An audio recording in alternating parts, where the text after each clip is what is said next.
Keyonte George, the shooting guard. And again, Keyonte George, the shooting guard. Is that the answer? It's next on Locked on Jazz. Bum bum bum bum bum bum bum bum bum bum bum bum bum.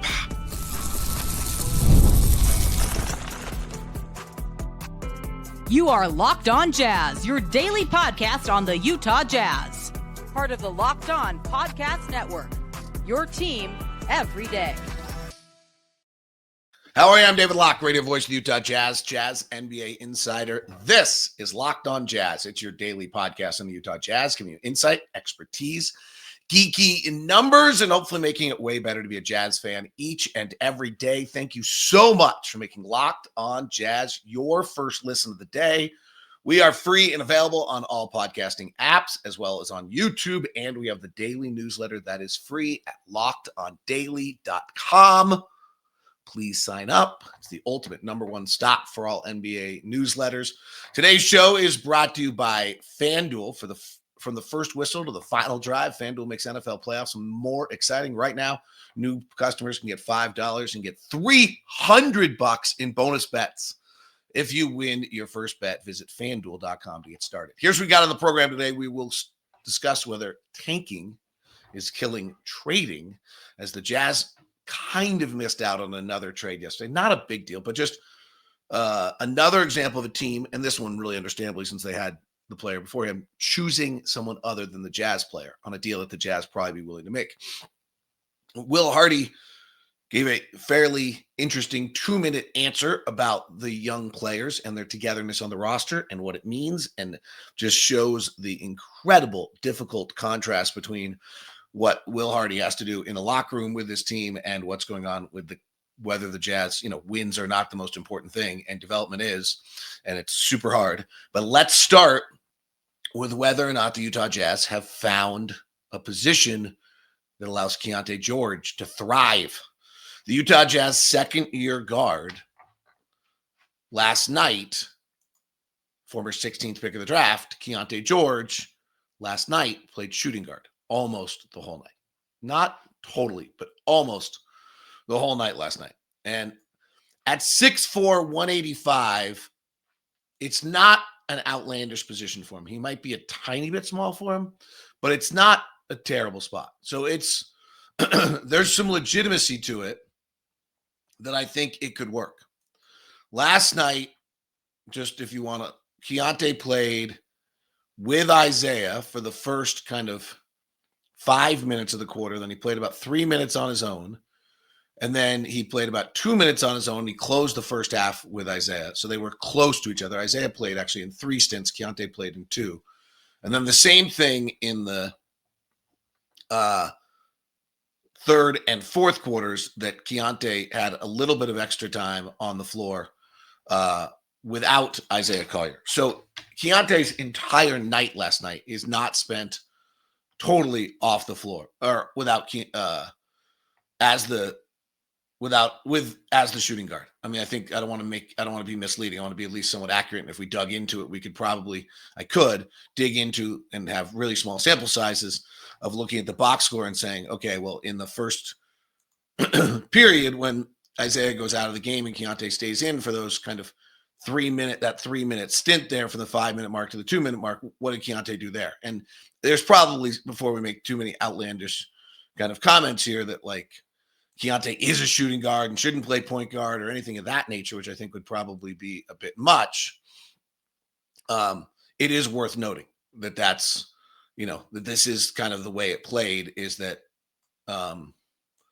Keyonte played, 3 and 4 minute stretches where he was not the point guard. Okay. So just that we have that clear. And, in the first one, by the way, that's where he hits a 3-point play and he makes 2 assists. And so some of his numbers, look good in the third quarter. I'll bet you we could find probably the same thing. So it's just, let's not overstate it. But Keyonte playing off has never been a natural point guard. And the burden of playing point guard at times seemed to have fatigued him. And sometimes I also felt as though that Keyonte playing point guard against the best guards on the other team just led him kind of to feel outmatched and lose confidence and get frustrated. And then the other one is that Keyonte, I feel like I asked Will Hardy about this last night, like what do Bryce Sensabaugh and Keyonte George mean when they say they let the game come to them? It's mean they're not trying to score every time they touch the ball. And there seems to be some calmness to that. Now, so Keyonte last night has a nice night. Keyonte last night plays off the ball, looks really comfortable, has 26 points. He also has 6 assists. And this is where maybe having played point guard for all this time really, really helps him, because he now still has the ability to read the floor, not be completely one-dimensional, and has developed as a player there that helps him out. And so he can play as the off-ball guard, not with the burden of always handling it, not with the fatigue of always dealing with that, but instead be able to be a more well-rounded player. Now, I kind of have alluded to this, but like if you go look at those stints, that the end of the second, there also might be this, the end of the second quarter, the end of the first and the end of the third quarter last night, when then Keyonte is being guarded by LaMelo or being guarded by Nick Smith or someone who's just not a very good defense player, those two stints, Keyonte goes 3 for 3. So yeah, Keyonte had a really good night last night, but in the minutes in which he actually was playing with Isaiah, he was actually somewhere closer to like 6 of 19. Like he gets a bunch of offensive plays when he actually was on the floor without Isaiah. So I don't want to overstate it, but it does, when you watch the whole game, and maybe you're skewed by the numbers, he does look way more comfortable. He has now played, the two of them have now played 477 minutes together. Isaiah Collier 130 minutes together. It's a very small sample size. And the team's not good when they're both on the floor, right? So when Isaiah Collier and Keyonte George are on the floor together, they're minus 12. So it may not be an answer for the Jazz. It just might be an answer for Keyonte, or just we're not at a stage where team performance matters. Keyonte has played those 130 minutes with Isaiah when, I could have to look and see what Keyonte's shooting is and whether or not he looks better and he plays better. I don't have that. But I do think that, you can look at that and try to begin to figure out what he looks like. The other issue here, frankly, if we're just going to be totally frank about it, is Keyonte's defense as a point guard has been really bad. Andy Larson likes to equate that, from Salt Lake Tribune Triple Team, likes to equate that, well, if he's the worst defender on the worst team, then he's the worst defender in the NBA. It's chance. So Keyonte's defense just has to get better. Is there a chance that by taking him off the ball, not having that burden, he can become a better defensive player? Keyonte said after the game last night, post-game, he's never had a coach work on defense with him. It sounds flabbergasting until you start to think about it. Well, yeah, I'll bet his high school coach and his AAU coaches weren't like digging in real hard on the guy who's dropping 30 every night and was one of the top recruits in the country. And he goes to Baylor for a year, and college coaching is so overrated. And it's become more and more abundantly clear that college coaches who know guys are one and done probably aren't coaching him a great deal, but are instead coaching him like, how are we getting through this game with you, rather than player development. And frankly, coach player development. I mean, I've been with teams where players have come in from, the best of the programs and the best of the coaches, and the NBA coaches are like, oh my gosh, what is going on here? This guy literally doesn't know how to play. So, some of that I think is really overrated, whether or not college coaches actually coach their players at all. So it's not actually that stunning. Like, there's way more coaching that goes on the NBA level than any other level for these guys. And that's a large part of it. So, Keyonte's going to have to learn how to figure out how to play defensively and at least, understand that effort and that time and that commitment, because he's really not been good. So the question then is, the real issue is can Keyonte be a better defensive shooting guard than defensive point guard, where he's not getting hit by a pick every single time, and he's not dealing with the primary scorer on the other team all the time, and he's able to, and in turn he is not having the burden of starting the offense and running everything from an exhaustion level, and he can put more energy and effort into it. There might be something to it. The other one that we talked about yesterday with Keyonte was that he's a better catch and shoot player than he's ever been before. Well, okay. Well, now if you're a better catch and shoot player, then it might make some sense for you to play off the ball a little bit. So I think there's really something here. The data's not entirely clear to me. Excuse me. I'm a little reluctant, as you can hear, for me to use last night as my dead set example, because actually he shoots much more efficiently in the minutes where Isaiah was off the floor. But visually watching last night, that seems to be a better way for Keyonte to play. And to play off the ball and to have that responsibility. And there's a lot of reasons to believe that that might be a better answer. Now, I don't know if the Jazz are so willing to try it that they just bring Colin Sexton off the bench for the rest of the year and let Isaiah Collier and Keyonte George start, and then Sexton comes off the bench with Sensabaugh. I don't know. That's a question of itself of how you get these guys who have not played 130 minutes together all year, how you actually get them to play minutes together. Will Hardy with a super interesting 2 minutes about his young guys and two things the Utah Jazz did particularly well last night. Next on Locked on Jazz.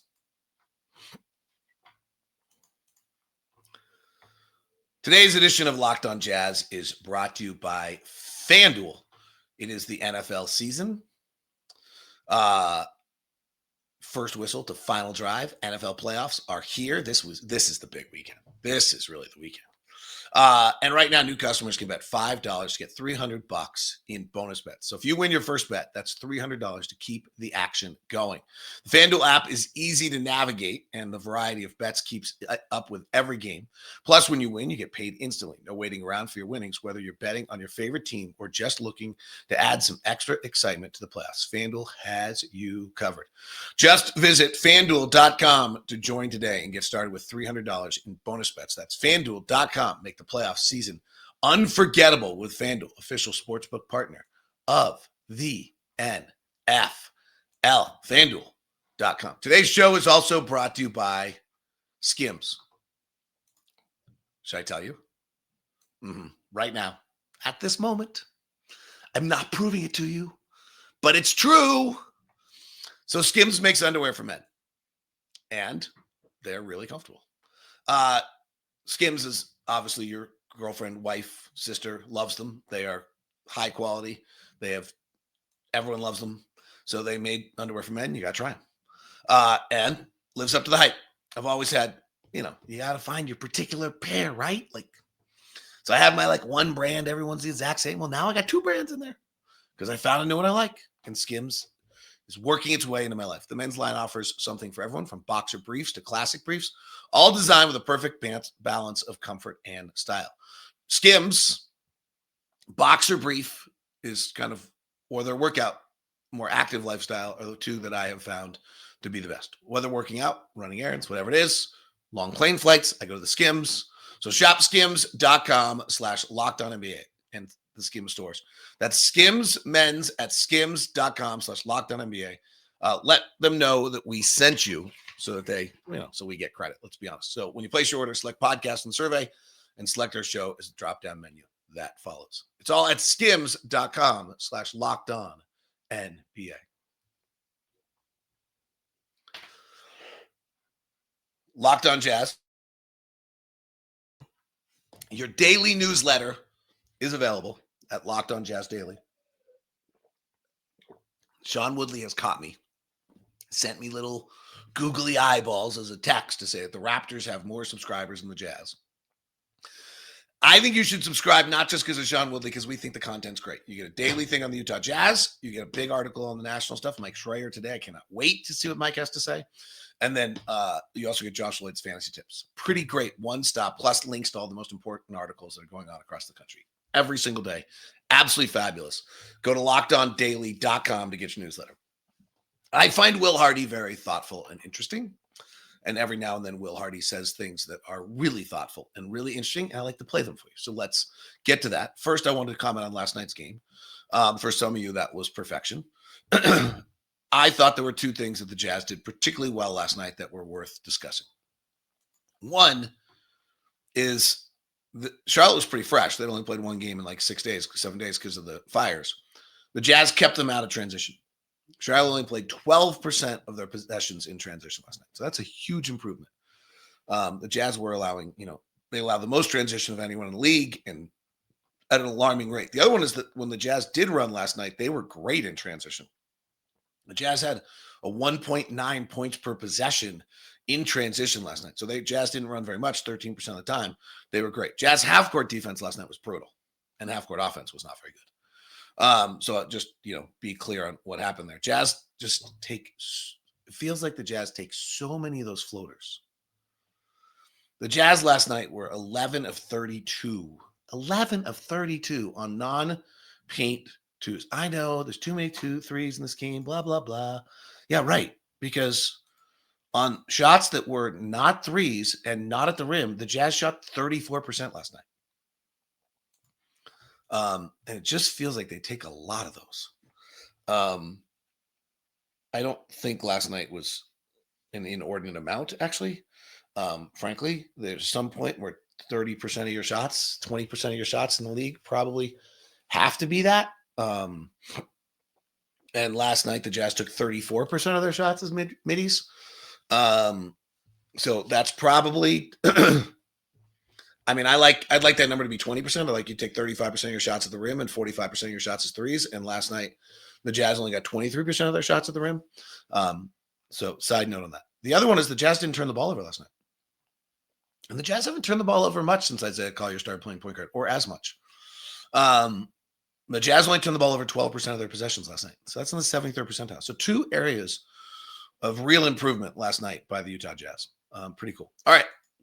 Here's Will Hardy when talking about his young players and the way they've approached this. And I think this kind of continues to get at this reoccurring theme that Will is bringing up in press conferences, but also just kind of a tribute to this group, that this kind of weird limbo land they're in, where half of us are checking tankathon.com instead of nba.com/standings each day, makes such a weird environment, and how they've dealt with it. Here's Will. It's great to see them grow individually, and those things are easy to point to from like a statistical standpoint, or you see a guy have a good game or 3 good games out of 5, and you start saying, hey, he's trending in the right direction. The part that I love and see and feel more than anything is that they're developing this collective attitude that they're in it together. And I've said to you guys before, sometimes with a lot of young players, the concern is that they start to compete with each other.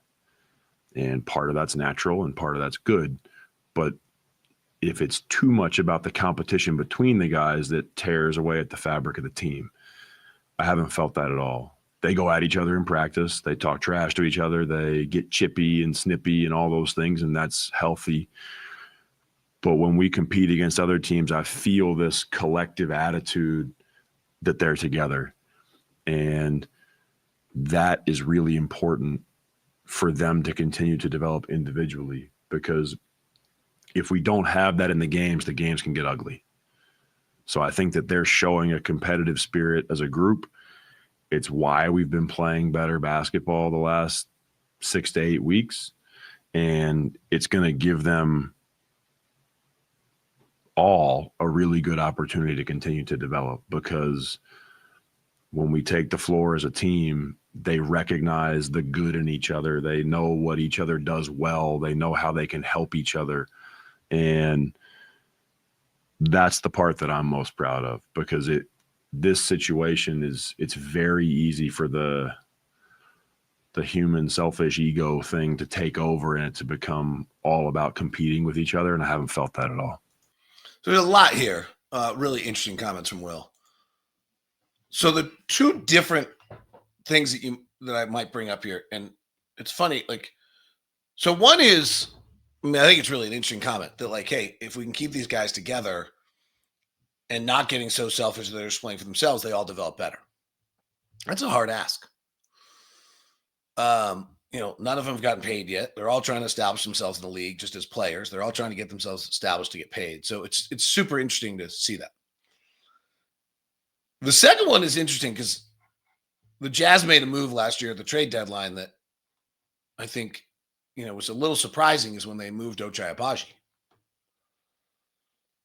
Ochai Agbaji was a young player. He was kind of on our list of players to develop. He wasn't shooting well at the time, and the Jazz clearly decided that they would rather have another piece for Ochai Agbaji, who I think then became Isaiah Collier. And Ochai is having a terrific year, shooting 51% from the field and 40% from three. And so you're like, whoa, what happened? And that's legit. But it's interesting. I wonder if you had to make that deal to open up the minutes so that then you don't get that kind of competition that we're talking about, right? That Will's talking about right there. And then the other one that I do think is interesting is, and I don't know how to view this team. Houston's really an interesting one for us to talk about. Because right now Houston's sitting at 27-12 with the second best record in the Western Conference. And the fact that they literally had just the most grotesque basketball, seemingly broken culture, everything wrong for 3 years is irrelevant now. Which kind of is to like this whole argument that, tanking destroys culture is such crap. Lack of talent destroys culture. Put talent there and everything gets better. When they won 17, 20, and 22 games, but they also just played gross under Steven Silas. And you look at someone like Jalen Green, who in that time period just kind of played a reckless game that didn't seem to have any semblance of learning, averaged 22 points a game inefficiently his second year. And now all of a sudden, 2 years under Ime Udoka, just is kind of continuing to trend upwards. And the other night against Memphis was just amazing. And you wonder, was he really hurt by playing in that system for 2 years where they just kind of ran around the court all the time, seemingly without much realm of anything? I don't know. But you could feel that mattered to Will, and he believes it. And the task he has of trying to coach this team when how you're reading the standings is not clear is really difficult. And the fact that this group's together is pretty awesome. I thought there was an interesting moment the other night when Colin and Isaiah get into it on the bench after the 8-second violation. It's John Collins who's got his hand around Isaiah, I think, trying to calm him down, make him feel better. John Collins is a veteran, mentioned in trade rumors every day. Probably not a part of the future in 5 years from now when we're good or whatever it is, 3 years, 4 years, whatever it is. And yet he's engaged enough that he's putting an arm around Isaiah Collier and trying to call him and I thought that was representative of the whole thing as well. I thought that was a cool moment from John there, and tells you a little bit just about the whole show love that Will's built amongst this team. So I thought that was worthwhile. Apologize for the cough and the throat. Doing the best I can. Got through the game last night, no problem. I actually feel fine. So we'll see when I jump on an airplane today and my head expands how I feel. Is tanking killing trading? Might be. Next on Locked on Jazz. Robinhood Gold. It's the new gold standard. But more importantly, what Robinhood Gold does for you is you get to enjoy VIP treatment, receiving 3% on RA match on retirement contributions without the silver spoon. The privileges of the very privileged are no longer exclusive. With Robinhood Gold, you get two different deals. Robinhood Gold gets annual IRA contributions are boosted by 3%. Plus, you also get 4% APY on your cash in non-retirement accounts. That's over 8 times the national average. The perks of the high net worth are now available to any net worth. The new gold standard is here with Robinhood Gold to receive 3% boost on your annual IRA contribution. Sign up for Robinhood.com/gold. Investing involves risk. 3% match requires Robinhood Gold at $5 a month for 1 year from the first match. Must keep funds in the IRA for 5 years. Go to Robinhood.com/boost. Over 8 times the national average savings account interest rate. Claim is based on data from FDIC as November 18, 2024. Robinhood Financial LLC, member SIPC. Gold membership is offered by Robinhood Gold LLC. That's right.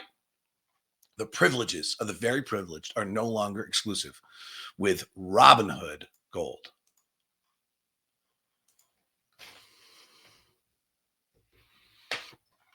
We talked about this the other day.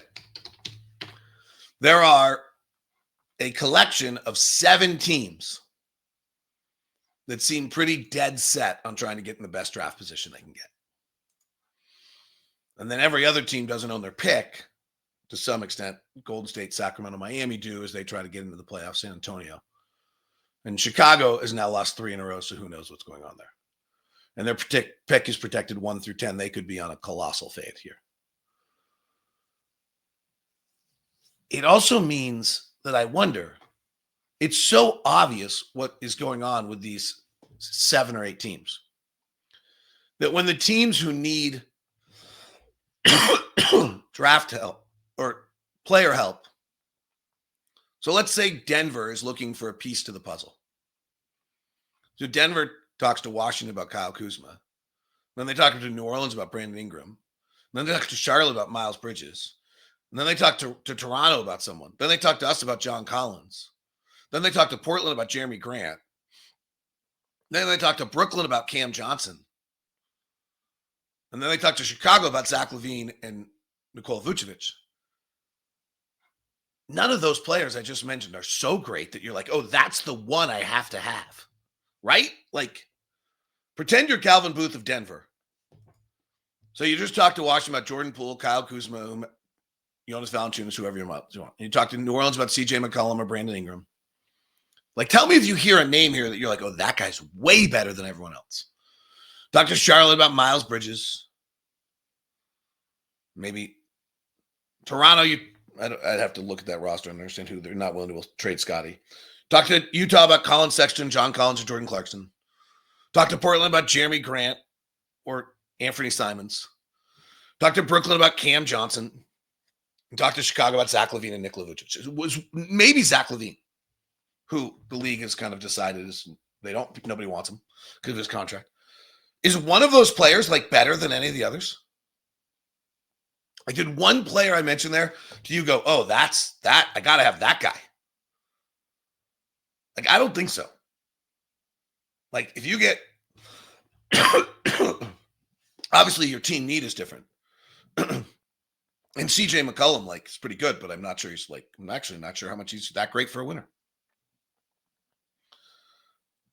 And so I think when you have 8 teams that are all doing the same thing, and frankly, I wonder if this is what held up the Lowry Markkanen and Golden State deal, because it's really abundantly clear that Golden State needed Lowry Markkanen. Like, you look back at that deal and you're like, how did Golden State not make that deal?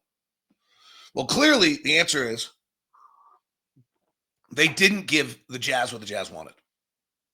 Because, frankly, if the Jazz were trying to get in better draft position as a primary goal, trading Lowry Markkanen could have been beneficial. And while I do agree that pups can't raise pups, you do need to have some semblance of order. On the other end, Lowry Markkanen really helps you win games. And that's a difficult thing right now, because there's 7 teams all trying to do the same thing. And so my guess, I don't know, I haven't talked to anyone, but my guess is that Golden State just wouldn't come around to an offer that was worthy. Well, from Golden State's standpoint, if you're sitting in their chairs, if you use the Stephen Covey 7 Habits of Highly Effective People, you got to view the world from other people's lenses. If you look at Golden State's lenses, they're like, yeah, why would they need to get rid of Lowry? Because they need to get in draft position, and Lowry doesn't help them. So why would we give up the house? And then no deal gets done. And so I'm wondering if we head into the trade season now, if actually the fact that, like I just listed, 13, 14 players, they're all good. They're all really good. None of them is dramatically better than the other than maybe Zach LaVine. And Zach LaVine's been so bad defensively in his career and so kind of uninterested in team basketball at times in his career that he's a questionable move. So none of them are dramatically better. So if you're Denver and it's going to cost you a first-round pick to go get player X, well, I'd rather give up 2 seconds to give up player Y. And I'm actually not going to make a deal with you right now with the first round. I'm going to give you 2 seconds for the guy I want. I'm going to call the Jazz and say, I want player X. Here's 2 seconds. And they're like, no, he's a first-round value. And the other teams can be like, yeah, why would we give you a first-round pick? If we don't get your guy, we're getting any of the other 11 guys for 2 seconds. Like, I'm curious to see if a first-round pick moves. Now, CJ McCollum and Zach LaVine are pretty good. You would think first-round picks are going to move. But there's a chance these teams are going to be like, yeah, we're not. Jeremy Grant, Portland, you get 2 seconds. I know he's a first-round talent. You get 2 seconds because if we don't take Jeremy Grant, then we're going to go get John Collins instead. If we don't get John Collins, then we're going to go get Kyle Kuzma. If we don't get Kyle Kuzma, then we're going to go get somebody else. And so I wonder if the plethora of teams that are all dead set on one thing